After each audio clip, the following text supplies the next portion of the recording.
Sebuah mobil menghantam tembok rumah warga di Jalan Syekh Abdul Qadir Mandili, Mandailing, Natal, Sumatera Utara.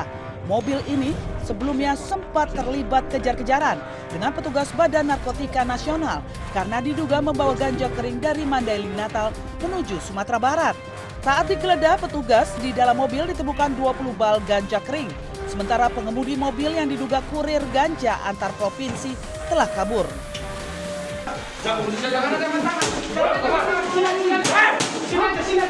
Petugas yang melakukan pengejaran akhirnya menemukan pelaku bersembunyi di salah satu rumah kosong dan menangkapnya.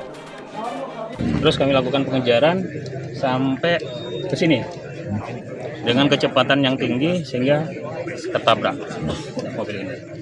Jadi tersangka ini enggak, karena susahnya untuk keluar dari sini, beliau tersangka langsung kabur ke sana.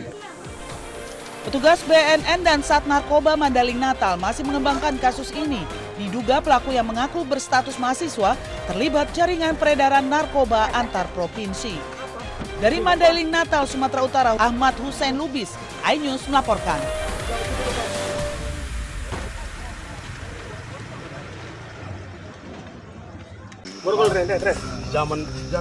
Jamin sama bapak. Ada di sini benda-benda tajam.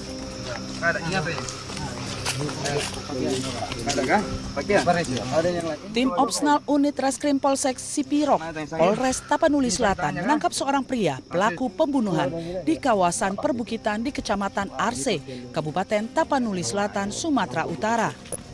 Pelaku menghabisi nyawa kakak kandungnya dengan menggunakan senjata tajam. Peristiwa berawal saat pelaku dalam kondisi mabuk dan mengungkit persoalan harta warisan berupa sebidang tanah dan sebuah rumah. Karena merasa tersinggung, korban menanyakan maksud perkataan pelaku. Tidak terima dengan perkataan korban, keduanya pun cekcok hingga berujung penganiayaan yang menyebabkan korban tewas akibat mendapati luka bacok di kepala, telinga hingga wajah. Pelaku juga merusak rumah pamannya lantaran sakit hati kepada pamannya karena tidak mendukung pembagian harta warisan tersebut. Perselisihan ataupun pertengkaran antara pelaku dan korban memang sudah lama. Ini semua motifnya adalah masalah harta warisan. Yang dipermasalahkan yaitu tanah dan sebuah rumah. Kita ketahui bahwa ini merupakan keluarga kandung, yang korban adalah abangnya, kemudian yang melakukan adalah adiknya. Untuk mempertanggungjawabkan perbuatannya, pelaku terancam hukuman 15 tahun penjara. Dari Tapanuli Selatan, Sumatera Utara, Indra Mulia Siakian, iNews melaporkan.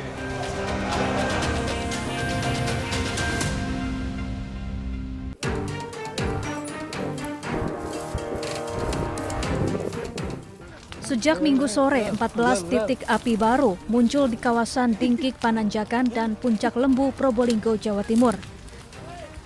Ratusan petugas gabungan pun terus berjibaku memadamkan kebakaran yang melanda 520 hektar lahan di kawasan Gunung Bromo. Mundur.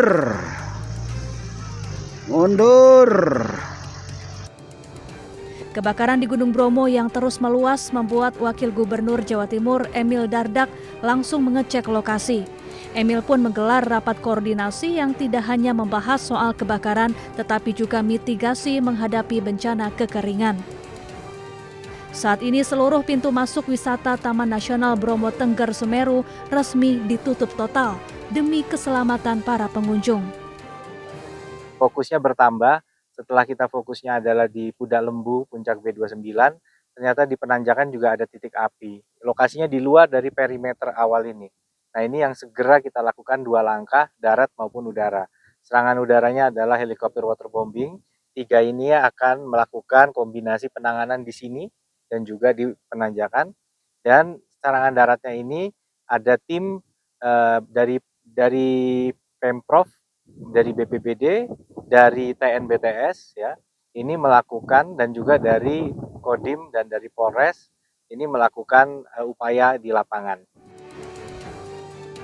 Awalnya titik api diduga berasal dari blok Bantengan, Kecamatan Senduro, Kabupaten Lumajang yang bukan kawasan wisata. Dugaan sementara kebakaran akibat ulah tangan manusia. Cuaca panas di musim kemarau kemudian membuat api dengan cepat menyebar. Tim Liputan iNews melaporkan.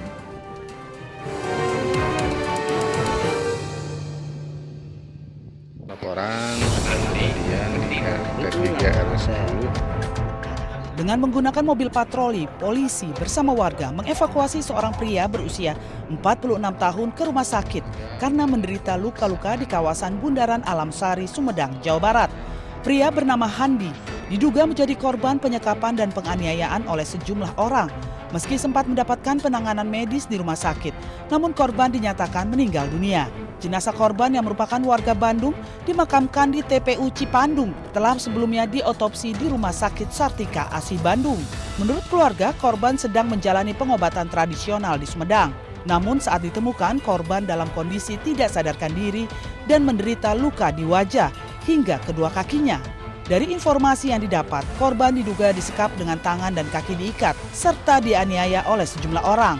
Keluarga berharap polisi segera mengungkap kasus ini dan menangkap para pelaku. Kasus penganiayaan yang berujung dengan kematian ditangani oleh Satreskrim Polres Sumedang. Dari Sumedang, Jawa Barat, Beben HVA iNews melaporkan.